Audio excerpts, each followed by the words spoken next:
Good evening, everybody. This is Sasha. I'm introducing a friend of mine internationally. Speaking, it is professor and journalist and political commentator in Lebanon, from Lebanon, Marwa Osman. I'm following her for many years regarding her work, regarding everything, regarding the politics in the Middle East. Of course, in Europe, we are confronted with a lot of things from the Middle East, especially when we see the news. It's always about some kind of conflict, well, most of the time. And also we have a lot of migration in the last few decades from the Middle East. We also have been confronted with a lot of Islamic, or Marwa will correct me, Takfiri terrorism in the last decades. We have seen attacks even in our country.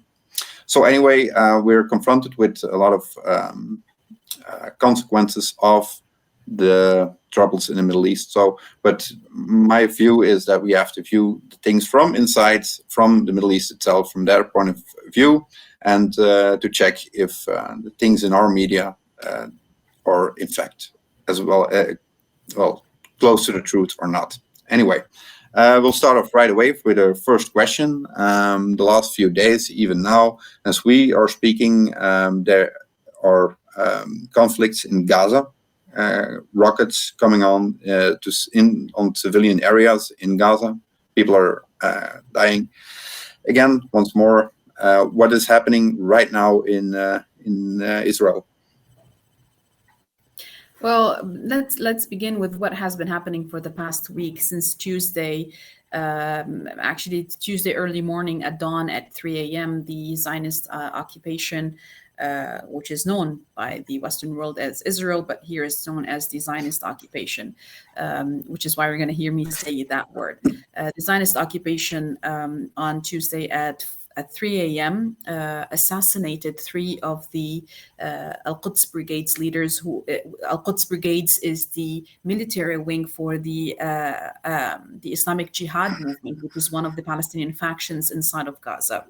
People might have heard of Hamas a lot, but it's in Gaza. There's not one Palestinian faction, Palestinian resistance faction alone. There are many, and the top of which are Hamas and the Islamic Jihad. Now, the Islamic Jihad has lost on the dawn of Tuesday three of its main military leaders who were assassinated, murdered while they were inside of their own homes, sleeping with their families. So they did not die alone. They died with their families, each with their families.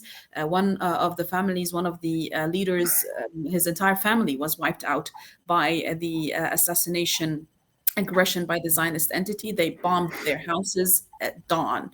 You can imagine sleeping with your family, whatever your job is, it's a civilian house. And being bombed at 3 a.m. So that's what happened. And Israel did that, and the Zionist entity actually assassinated these people, and then decided to start mediations with Qatar and Egypt, telling them that they should advise Gaza not to respond. Well, it's like me coming to your house, banging at your door, and then assaulting you, and then assaulting your family, Sasha, and then going to the mediators, let's say that the police, and telling him, please don't let him reply, don't let him retaliate. Well, this is real life. This is not a simulation. And Gaza retaliated, but it took at least more than 36 hours to retaliate. But when it started retaliating yesterday on late afternoon on Wednesday, it started with 100 rockets against occupied Palestinian territories. Up until now, it has exceeded 300 rockets. And now, as we speak, a new round of rockets is being also launched from the Gaza Strip, because earlier this morning, Israel again assassinated a fourth leader of the Al-Quds Brigades, the military wing of the Islamic Jihad, killing more people. Up until now, according to the Palestinian Health Ministry, until 8:30 this morning. So this is a number that ended 8:30 this morning, but the air raids are still going on against Gaza. On today, on Thursday, May 11, at 8:30 a.m., the Palestinian Ministry of Health said that the total of martyred people, the total of dead people was 25, including children, including babies in literally in still in months, and young children as young as 5, 7, and 11 years old. And so it's 25 deaths and 76 wounded so far up until this morning. So there should be a new count tomorrow morning on Friday for the number of deaths and wounded by this blatant aggression. What happened on Tuesday, Sasha, was a massacre, because you are not, I mean, this is an open war between the Zionist occupation and the Palestinian resistance. We all recognize that. But it was not even, it's never even done in a moral, respective way. When there's war, even through war, there are rules that you have to abide by. If you have a problem with the military wing inside of Gaza, you target them in the field. But when has Israel ever confined itself to international conventions and international law? Never. So what happened was a massacre, and it was unacceptable at any level. Even if Israel only targeted military areas, it's still unacceptable because Gaza is the biggest open air prison on earth. But this time it targeted the houses, residential areas of people sleeping supposedly safely in their own houses, killing women and children in the process. So that's acceptable. And I think this was called for and being pushed for by Itamar Ben-Gvir, who's supposedly the Minister of Security in the Zionist entity in Netanyahu's government, who has been very much saddened by the fact that protests against his party, against his regime, has been increasing in the Israeli entity, and at the same time, he wanted to try and maybe, if you went, flaunt his power against the Palestinian people, because he couldn't do that against his own colonial settlers who are against him. So it's more of an internalized Israeli issue that is being spilled over into Gaza and the West Bank, because at the same time, while Gaza was being bombed, Nablus was Nablus was attacked by the Zionist occupation. So was the several sites of the West Bank, but Nablus in specific, because 3 martyrs also fled in those areas. You can watch all the videos that you want. The Israeli entity itself posts these videos on the social media platforms and the YouTube channel that is directly related to the Israeli army. You could see them, how they are invading, literally invading. It's like watching Red Alert or watching some sort of video game, how it's a GoPro camera, them invading residential areas in the West Bank, shooting at people. At the beginning of Ramadan, for example, the holy month of Ramadan, a month or so ago, they also did that in the town of Jenin, and they killed an elderly, they killed an 11-year-old boy. So it's a daily matter of massacres, of internationally committed crimes. I mean, according to international law, it's crimes against international law. It is unbelievable pain. I mean, Sasha, you know what got me? It's always painful to see any part of the Arab world being struck by Western violence or Zionist violence. But what struck me deep, and actually it hurt me physically. I had a migraine up until this morning. Was the news about the 5-year-old boy, Tamam Dawood, who he's 5, and his heart stopped because of the air raids. He was so scared of the bombs, of the sounds, that his heart stopped. I mean, this would have not gone unnoticed anywhere in the world, but because it's in Palestine, no one talks about it. This young little angel passed away because he couldn't handle the terrorism that the Zionist entity pushes against the biggest open air prison on earth, known as the Gaza Strip. Unbearable pain, absolutely unacceptable. And in any way or shape or form, anyone that says, look, Gaza is throwing missiles, I'm sorry, but I would have to immediately shut down any sort of such a debate, because it's not a debate. It's unfair. It's unjustified. It's a speech that is propaganda that would definitely whitewash the presence of Israel. What do you expect when you come to my house, kill my family, kill my people? Do you expect me to smile and say, "Well, it happened"? No, I'm gonna fight back. That's what humans do. Yeah. That's basically what has been going on. It's still going on in Gaza. I don't think that they will stop. I think that this strategy that is being pushed by the Zionists, and especially by the government of Netanyahu, which is now ruled with a majority of the so-called right wing, because in my eyes they are all right. There's no difference between a left and a right Zionist. These people, throughout these 78 years or 75 years to be exact, they have been committing massacre upon massacre in Palestine, and it didn't matter which kind of political faction they were affiliated with. They are still killing Palestinians for no other reason rather than settlement, stealing resources, and not allowing Palestinians to have their own state. That's just brief what has been happening over this week. Yes, thank you for this enlightenment. The movement we were talking about earlier, Islamic Jihad. We in Europe we all know about Hamas. Hamas is of course very well known in our media. Yeah. But the Islamic Jihad, where are their affiliations? What are their specific targets? Are they affiliated with Muslim Brotherhood, with Al Nusra, with Hezbollah? Which fractions? No. It's not measured like this. I mean, look at Hamas.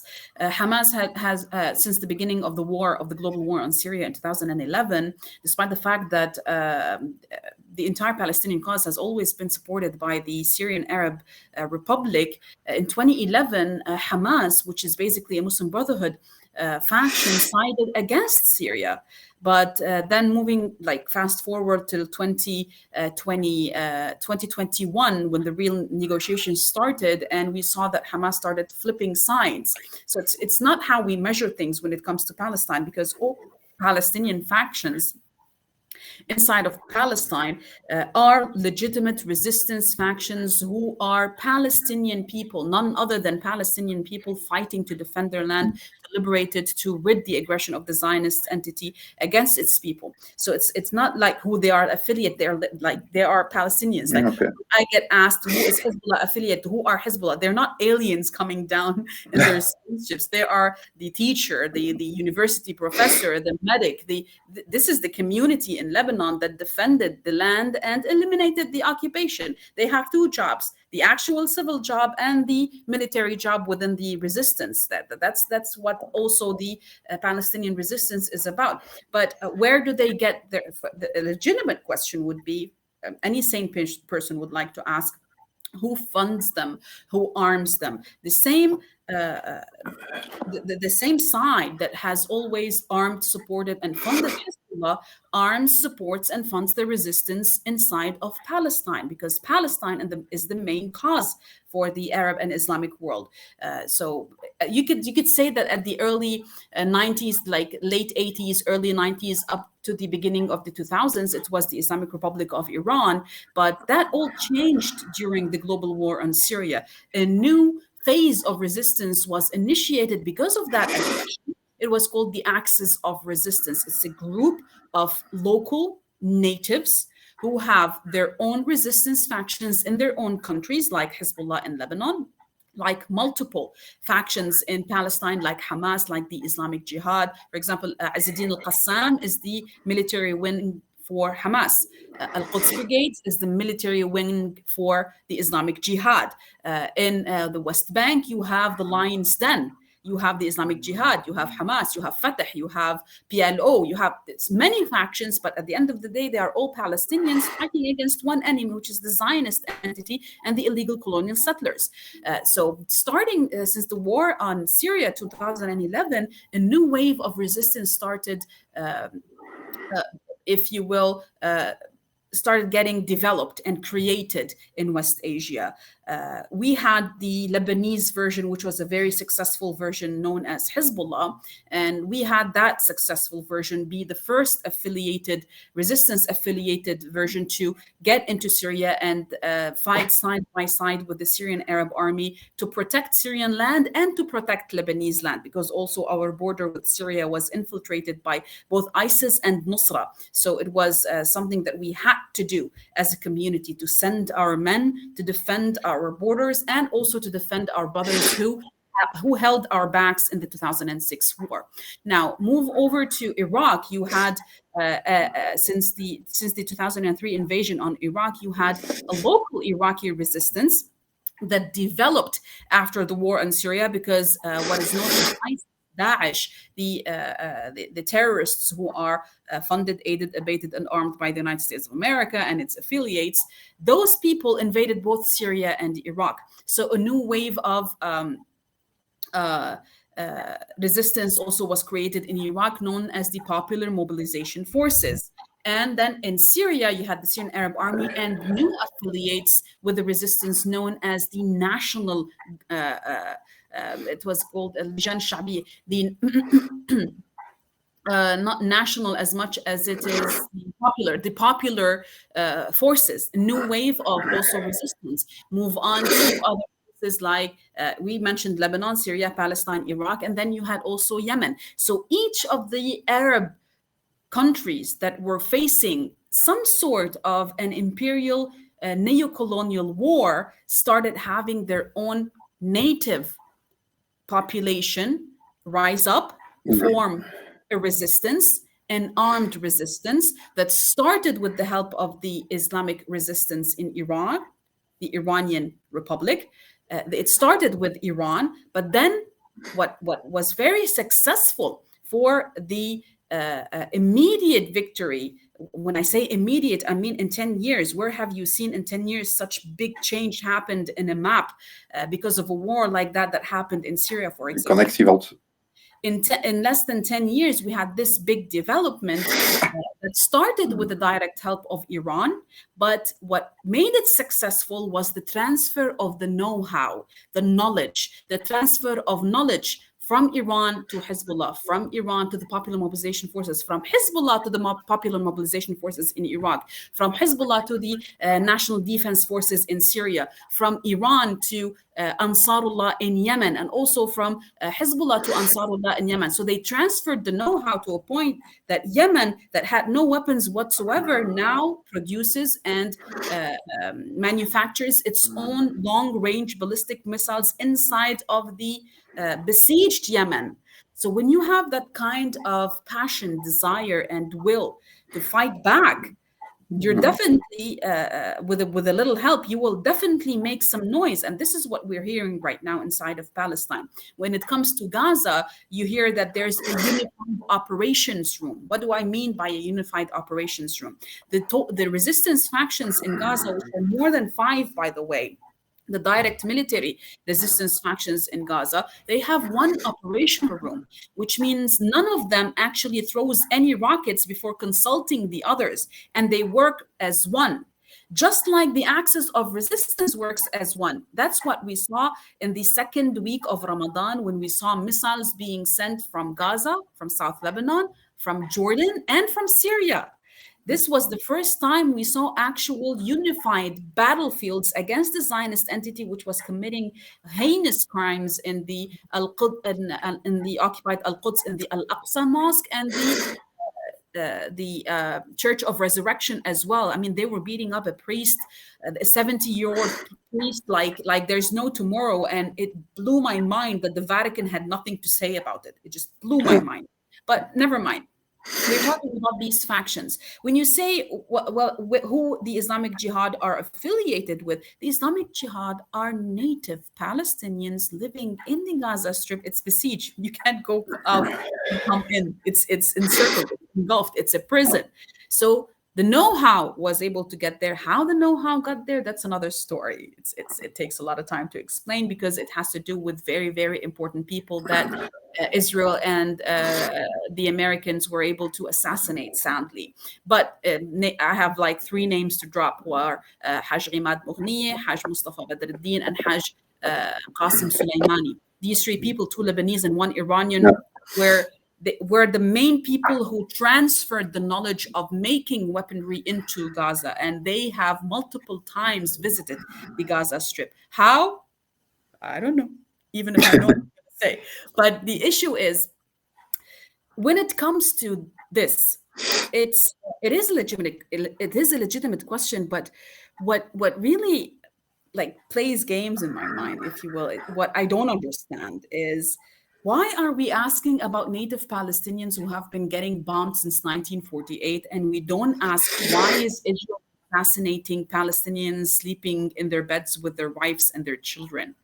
Why aren't we asking why Israel is not allowing the people of Gaza to leave Gaza whenever they want? Why is there a besiegement against Gaza? Why is the Israeli entity on a daily basis invading the West Bank, whether it's Nablus, Jenin, you name it, any part of, or Nasra, or any part of the West Bank for that matter, or the Al-Quds as well, the Jerusalem. Why is Israel doing all this? And why don't we ask questions about that? Where were these questions when the Israeli entity was not allowing people to perform prayers in Al-Aqsa months, in the most holy month of the year for the Muslims, which is Ramadan? Why weren't these questions asked when the Christians were not allowed to celebrate Easter in Al-Quds, in the land of Jesus Christ? Why are the number of Christians in Bethlehem decreasing? At the beginning of the occupation, you had more than 70% of residents of Bethlehem Christians in the 1940s. Today, it's less than 5%. Who made these people run away? What made them flee? The occupation, the constant aggression, the constant oppression. And we're talking about Bethlehem, the city where Jesus Christ was born, and not a word from the Western world. And yet, you have questions like, why is Gaza throwing missiles? Well, okay, thanks for clarifying this. It's also a lot of information about the cooperation between those different fractions. Anyway, which brings me to the next topic. The last few months, we see a lot of diplomatic moves and encounters between Saudi Arabia and Iran. They opened their embassies, if I'm not mistaken, since a long time.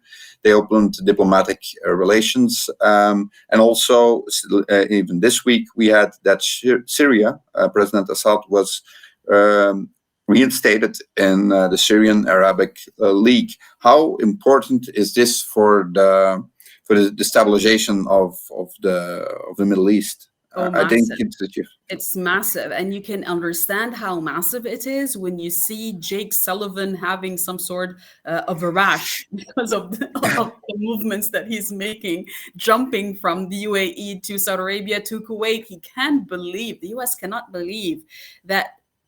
I mean, like that. I mean, we were shocked. Don't get me wrong. We were shocked by the speed of the, if you want to call it a peace process, I would call it a rapprochement, some sort of a détente. Okay, let's sit and talk.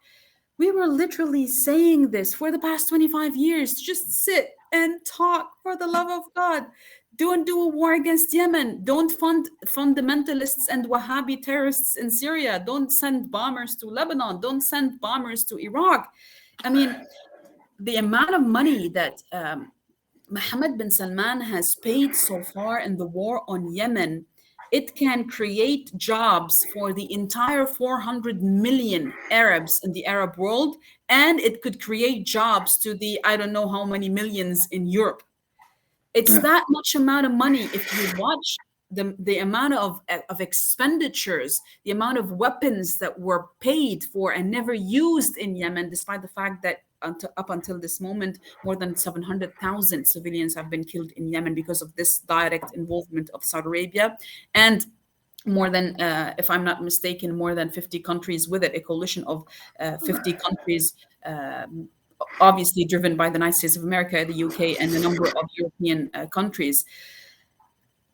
Well, at least Mohammed bin Salman took a stand. And I think he had to take that step back. He had to stop and rethink what he was doing, because you can obviously feel, see, and you can measure the influence of the United States of America declining in West Asia. You could see how they have no say in anything anymore, because they are focused on two spaces that are way far from the Arab world, way far from West Asia. The a war going on between Ukraine and Russia, and also the East China Sea matter and Taiwan and the wave of war. Pick a place on the map, and the US always has an enemy that wants to fight it. Now it wants to fight it in the Eastern China Sea. But they can, obviously, when you follow through how they are expanding their military operations in those areas, and you see what's going on inside of the United States of America itself, with the devastating economic crisis at the moment, and the financial crisis in the banks as well, and the critical situation in multiple states where crime has increased, unemployment has increased, the number of child deaths has increased. I think they have the number one I think it's the number one country with child deaths, if I'm not mistaken, in the world, that are directly shot, where children are shot in schools. You don't see that in any other country, or rarely see it in any other country. So all those internal matters, internal crises, and the actual crises that they are handling in both Ukraine and Taiwan made them push back from Asia, from West Asia, which made the once very important allies of the United States of America stop, take a step back, and think about their situation, because they are left alone. Mohammed bin Salman has been trying since late 2021 to stop the war in Yemen, and the Biden administration was not allowing him to do so, added to the feud that was already there between Biden and Mohammed bin Salman as well, because of their stance against him and against his policies, especially due to the Khashoggi case, the journalist who was killed, chopped, and thrown into acid in Turkey. So all of those also added to the victories of the axis of resistance in the region, the victory of Syria, the help that Syria got from Russia and from Iran, and from regional resistance factions to rid its country from Daesh, ISIS, Nusra, and other Takfiri terrorists, and the success of the Yemenis as well, Ansarullah, in pushing back the aggression, and what we saw in Lebanon with the, politically speaking, the resistance in Lebanon gaining a lot of momentum in different elections in Lebanon. And we saw how all of this returned back to the main cause of disaster in the region, which is Israel. It all returned back to the Palestinian cause. All of these areas, Iraq, Syria, Yemen, that had, or even Iran at some point, that had their own internal crises going on, at a moment when the US suddenly just put all its resources, all its attention on Ukraine, it allowed the axis of resistance to gain momentum in the area. This scared the Gulf countries, the Persian Gulf countries, the Arab Peninsula in specific, namely the United Arab Emirates and Saudi Arabia. We saw, I mean, we've seen since 2019 the UAE trying to make its way back to Syria, but it was still unsettling. It was still unsettled yet.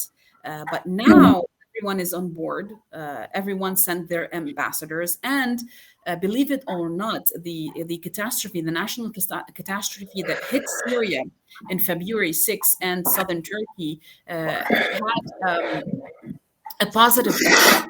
That's the only positive thing that came out of the catastrophe of the earthquake, was to speed up the process of rapprochement between Arab regimes and the Syrian Arab Republic. And we saw that, I mean, it's been we are in May, so it's been 5 months since the beginning of this new year, and the earthquake happened in February. So it took them at less than 4 months basically to come back to Syria, because it's not Syria that came back to them. Syria is still where Syria is. They Yeah. changed.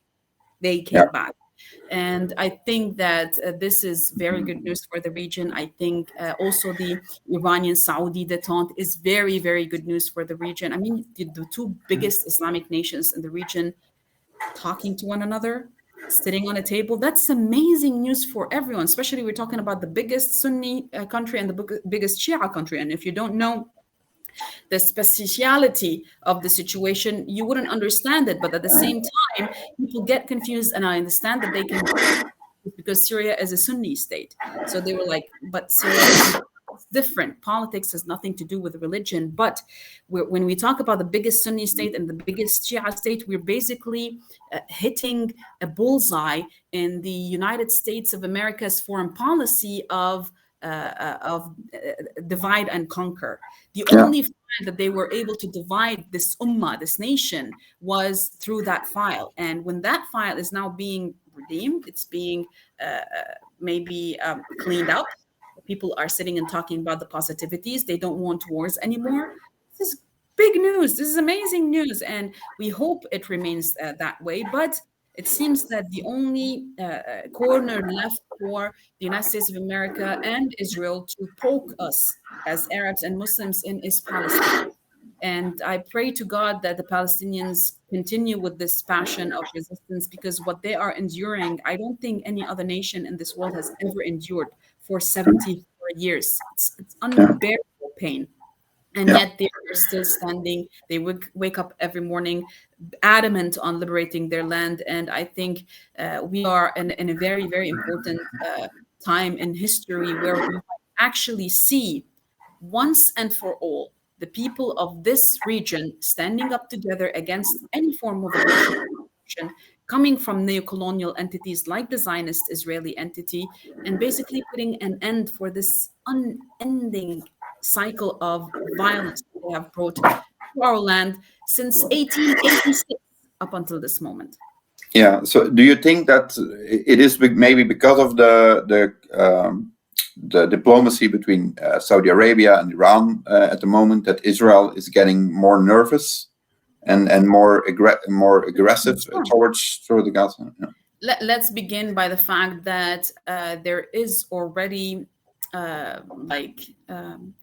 bickering and feud, and if we don't want to say problems, there is at least some sort of an uneasy water between the United States of America and Israel. Because when you saw what has been happening in the protests, the White House was always adamant on issuing statements in support of the protesters, and that infuriated Netanyahu, which means that Washington was pulling away from Netanyahu. So he felt his government and Netanyahu at that moment, I mean, we're speaking about a man, a 75-year-old man who has been in politics more than half of his life, and he's been basically the baby of Washington since he first went into the Knesset. But there are multiple factors that would put the Israeli entity at a nervous situation at the moment. One is the uneasy relationship between the Biden administration and the Netanyahu government. The second is the constant development in the area around the Zionist entity by rapprochement with Syria, by a détente between Iran and Saudi Arabia, especially that Netanyahu as early as January was still making his agenda, his main objective, if you will, to attack Iran, to make sure that the US actually attacks Iran and not Israel does the attacking. And we saw how at the end of 2022, beginning of 2023, there was an attempt by both the Israeli entity, but by the CIA in specific, to stir some unrest inside of Iran. And they were, as usual, a failure.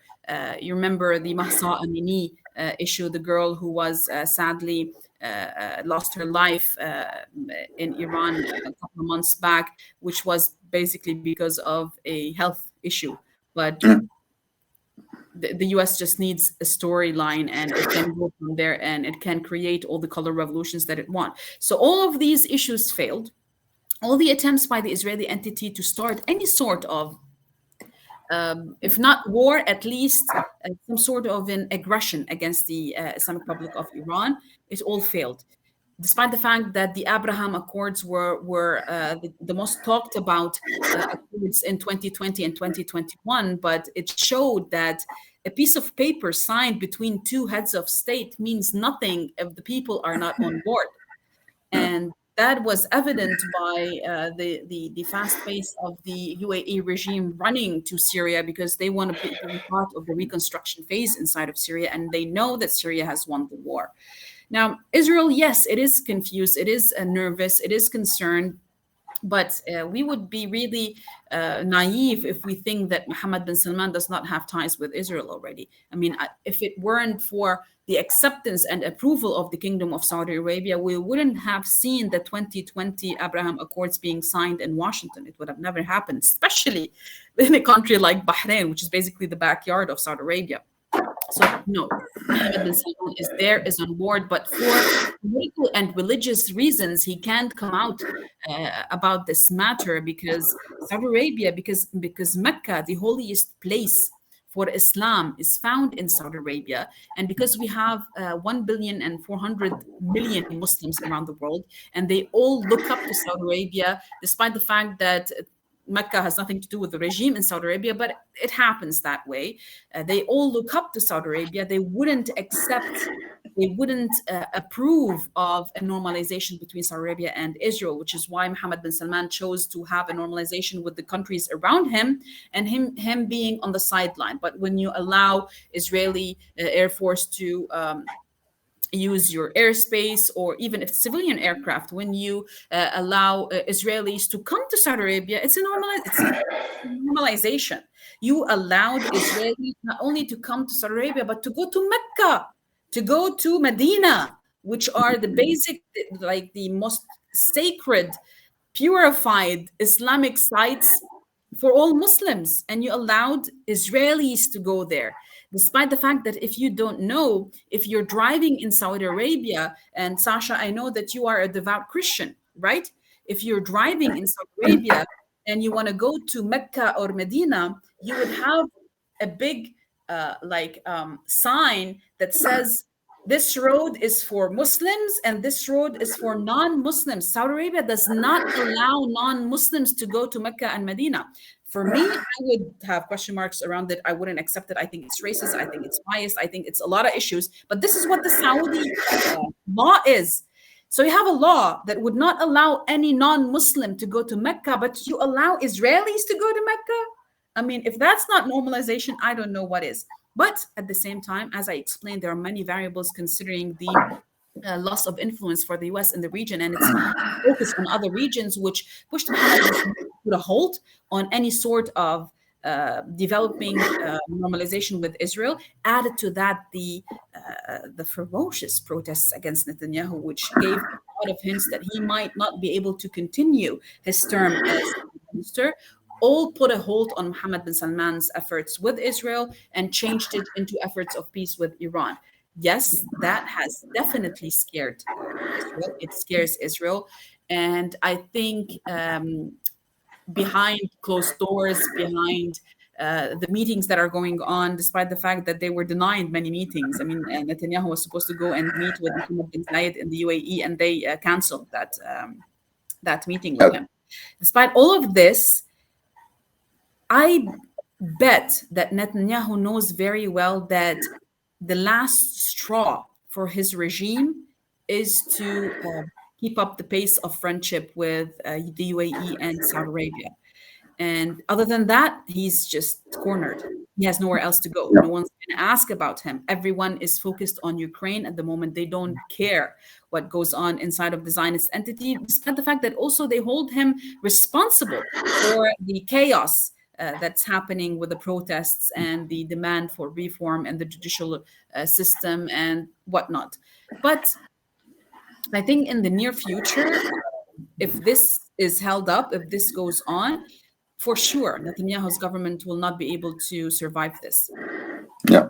Okay, thank you very much for the clarification. And is it also not from we didn't discuss the influence of China, because it was when it's China Was who mediated by China, yes. mediated. Yeah.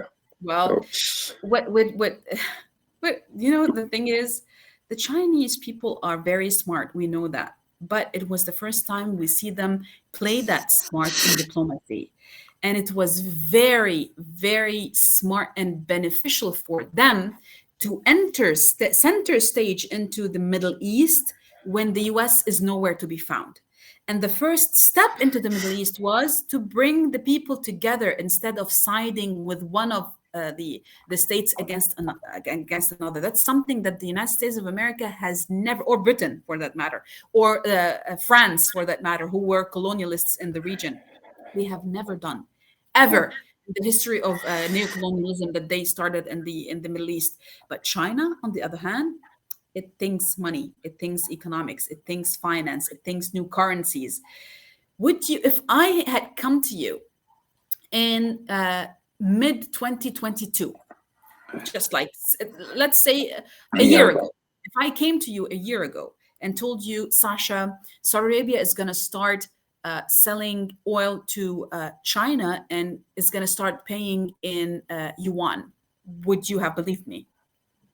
actually, I would have actually, because you've seen. Well, it's just my opinion, but you've seen this shift that America is losing its influence on a bigger scale. You've seen this seen this happening since Syria. I mean, they failed their objectives in Syria. They wanted to remove Assad. They didn't. It didn't work. At that point, Russia was like the playmaker who controlled it. But yeah, since actually Russia is now occupied completely towards the conflict in Ukraine, yeah. I would have believed, yes. I think that China is currently making these deals out of a pragmatic intuition. I actually would have believed it. I wouldn't have believed it 5 years ago, but I would have believed it last year. The issue, why would someone not believe it a year ago? Because if you look at the cycle of events that were going on, especially at that time when Biden was visiting Saudi Arabia, because at the beginning of when Biden took office, he refused to visit Saudi Arabia. And at some point, Mohammed bin Salman started threatening the US to increase the prices of oil. And we saw that with the OPEC Plus meeting, which infuriated Biden and made him get on a plane and make a trip to Saudi Arabia. Do you remember that? Yes. You remember that happening? So if you think about that, you think that, no, Biden made all the way that trip here. Most definitely, he must have had some sort of a deal or an agreement with Mohammed bin Salman to soothe things out and to protect their interests in the region. But what happened is Americans are as arrogant as ever. And they thought that by maybe threatening Mohammed bin Salman with trials, and the trials that are being issued in New York against Mohammed bin Salman himself as a person who committed a crime against Khashoggi, the journalist who was killed in Turkey. So they thought that they can use this against Mohammed bin Salman, but Mohammed bin Salman actually surprised us all, that he had a different vision. He had a different way of dealing with that. And it was by forging great economic and military ties with Russia, and then afterwards directly forging economic ties with China.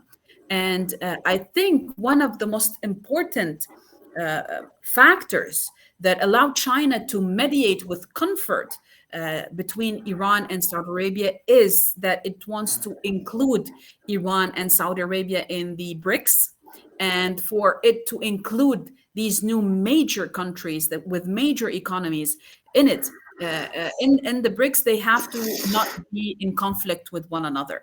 And in order to do that, and then in order to move away from an economy which is basically kidnapped and assaulted and being choked by the United States of America as well, China wants to move things into a different currency, into a different mode, into a different way of treatment between countries. And this is what the United States of America cannot understand, because when you are an empire, you don't really understand what it means to reciprocate acts and economic trade. They don't understand what give and take means. They think by throwing bases all across the world, military bases, they can get whatever they want, but it's a big mistake. And the evidence is what's going on in the eastern part of the Euphrates in Syria, in Al Omar oil field and in Conoco oil field. I don't know if you hear that, but on a weekly basis, there are attacks against US occupation forces in Syria. You know, the forces that Trump sent to protect the oil. Remember that Yeah. soundbite? I'm sending the forces to protect the oil. So these forces, 2 weeks ago, they moved to Iraq. They had an entire, I'm pretty sure you didn't read about that. And if No. you did, you would be alone reading about it because you saw it, but you're not going to see it in the mainstream media in Europe. What were they running away from? Why weren't they able? Aren't they the macho American Yankees who can take whatever they want, wherever they want? But it's not going to happen anymore because they have resistance against them. It was for the first time in history, in the history of the Middle East, that a resistance faction bombs a US military base directly and kills what the US calls what they call consultants. These are military men. This is an occupation on Syrian land. Syria has every right to retaliate and to bomb, but it's not even the Syrian Arab army doing it. It's the Syrian resistance. It's the national native people of those areas of Deir ez-Zor and of Tadmor and of the areas that are surrounding of Qamishli, of the areas that's actually surrounding these bases that are fighting back. So this is big evidence that playing macho does not get you what you want anymore. The world has changed, whether they like it or not. And it's changing at a pace that they are not understanding, which is why, despite all the failures in foreign policy, in American foreign policy, the US is still focused on creating a new form of violence, a new wave of violence in the eastern part of Asia, in the eastern China Sea, in Taiwan.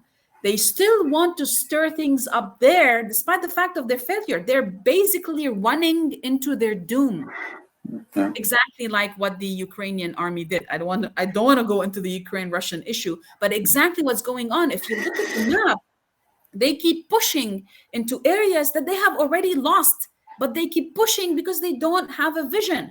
That's exactly what the empire is doing, and I believe that the crash that's going to come out of the United States of America will be something that we have not seen in history, nothing that we have ever even read about, nothing even similar to the Roman Empire.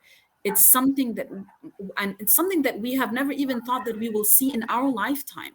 But my friend, we will see it, and it's going to be devastating unless you pick up your stuff and you go to where your benefit is, to where your interest is. And the interest is away from war, unnecessary war, and into a new age of world economy, world diplomacy. And for the love of God, let's just create a new United Nations that doesn't have any form of veto. Yeah. Okay. Thank you, Marwa, for clarification. A last point that we wanted to discuss. I don't think anyone, or 99% of Europe didn't hear of, is the Persian corridor. You talked about world economics. A long-term project is to provide the Persian corridor, and how much is what is exactly this project, and how important will that be for the trade between East and West? It's basically what it's the Silk Road. It's part of the historic Silk Road. You have a continent, it's called Asia. That continent has a huge number of countries, and it is all connected by land, which makes it fairly easy to trade, fairly easy to transport.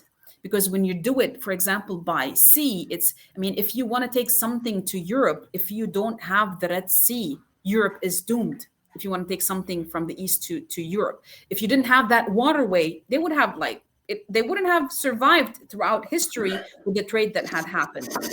You would have to go all the way across Africa to go to Europe, taking at least 40 days more. But when you're talking about Asia, and it's the countries that that they don't have waterways between them, they have naturally made roads by nature for them to travel and to export and import. You have very, very similar cultures, whether it's the Chinese culture or the Iranian culture. One is a communist, one is an Islamic. The culture is very similar. What I mean by that, what culture is, how do these businessmen or these people interact with one another economically?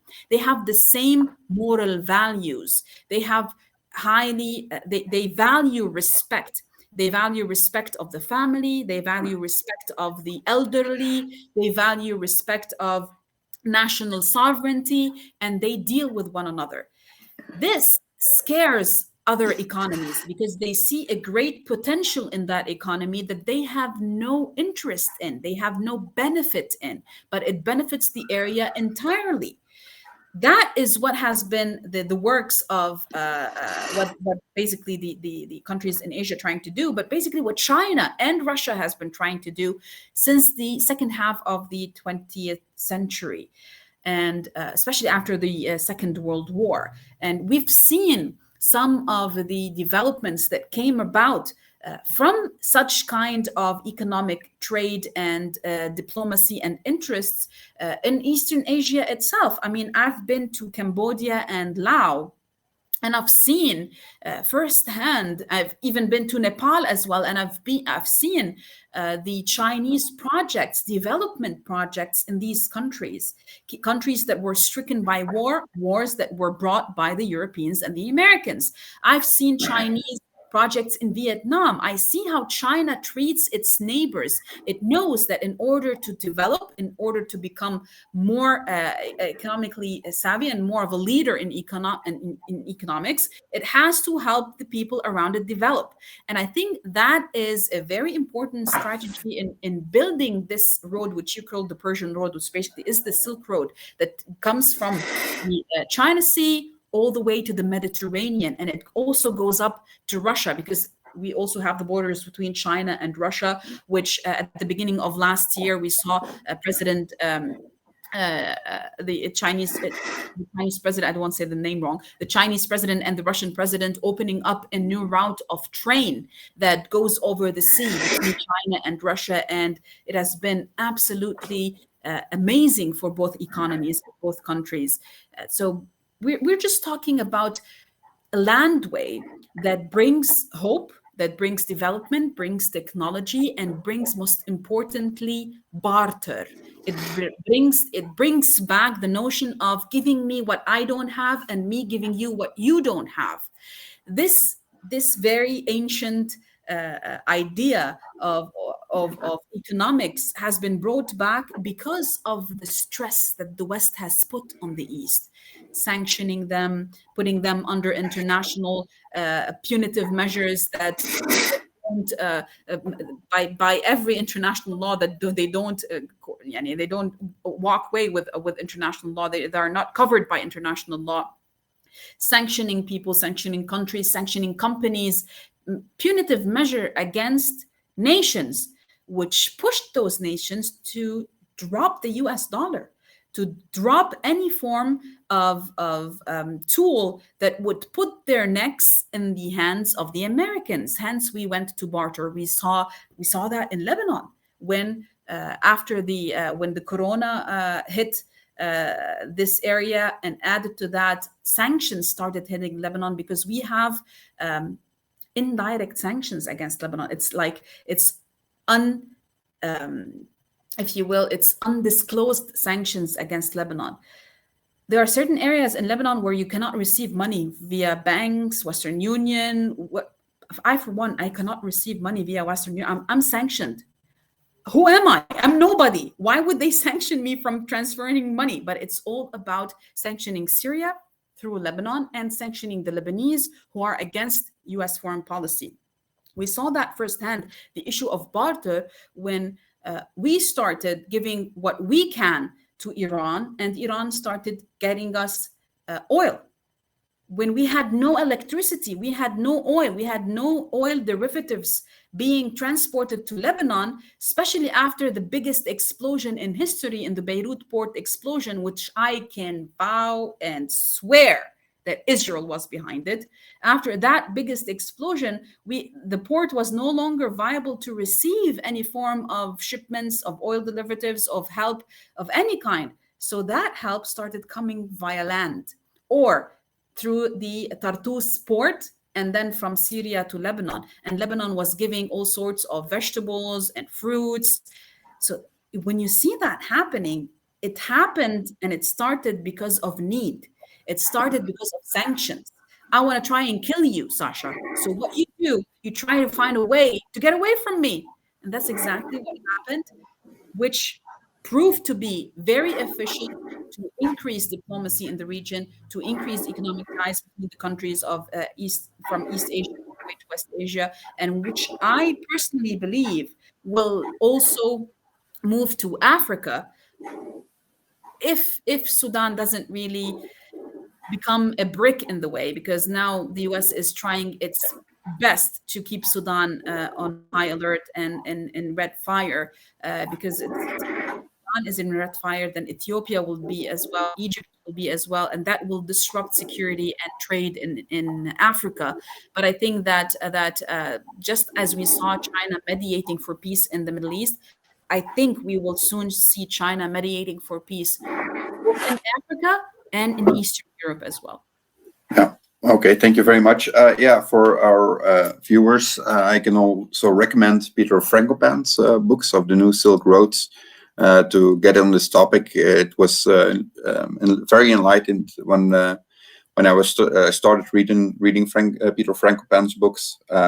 Then you could see the shift from the East, how important that it was going to be for world economics for the near future. Anyway, if you want a great journalist who writes about it and who actually lives there, Pepe Escobar. Follow Pepe Escobar on Twitter. He is an amazing journalist who talks about this, who has been talking about this for the past 30 years. So I would advise people to also, if they want to know more, Pepe Escobar is the man. Okay, I will certainly follow him and retweet him later this week. Anyway, are there any questions for Marwa Osman as we speak? Or is there anyone who wishes to ask a question? All has been very clear, apparently. Or people are just tired. You're in the middle of Yeah, perhaps. Just one question. How is the student of journalism you recommended a little while back, half a year back? He was into some troubles with his the payment of his studies, and you asked on Facebook if if there are people help. He's going to graduate next month. Oh, great. He's going to graduate next month, and it's beyond amazing. And the issue, what's amazing is it's not only this young man was helped. He had more help that he needed. So he helped another female student, and both of them are going to graduate this summer. And it's because of people like you, Sasha. It's because of people like you that this man is just this young man and this young woman. They would have not seen graduation for 4 more years.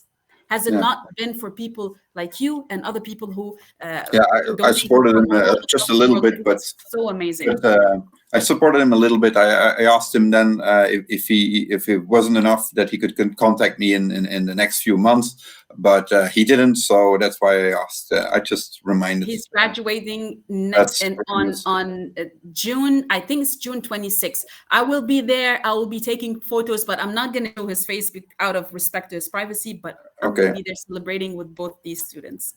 Okay, thank you, and send him my greetings personally.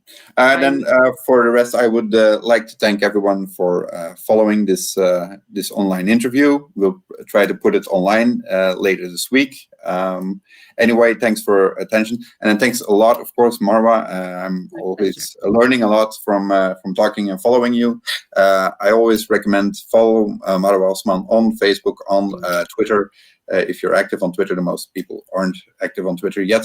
Anyway, follow Marwa Osman, and we will try to post the interview this week. Thank you, Marwa, Sasha. have a very great evening. And everyone in Belgium as well. Thank you very much for your constant friendship throughout these years. And thank you for allowing me on your platform to tell our story, our version of the story. Okay, thank you very much.